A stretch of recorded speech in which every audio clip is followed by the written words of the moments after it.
Agropecuaria Edi Pesantes cumple agenda en nuestra provincia y también en Zamora Chinchipe a partir del día de hoy.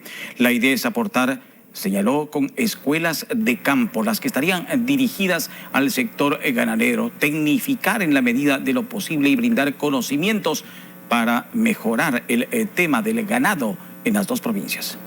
Es seguir indicando a la ciudadanía de qué se trata la visión al año 2030 de un campo próspero, de un campo de desarrollo inclusivo, que sea el motor de la economía ecuatoriana. Y para eso necesitamos trabajar mucho, generar una política adecuada para los próximos años. Primero, que nuestro agricultor tenga el crédito acorde al ciclo biológico de su cultivo. Segundo, en esta pandemia entendemos muchas dificultades que han tenido varios y acérquense a nuestra Ban Ecuador para refinanciar cualquier deuda que tengan. Queremos aportarles, queremos apoyarles. Este año ha sido bueno en algunas cosechas.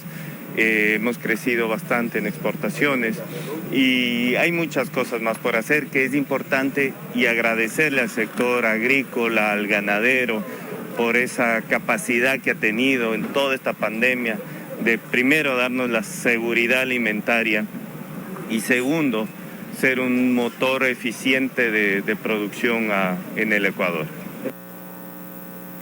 Continuando con la información.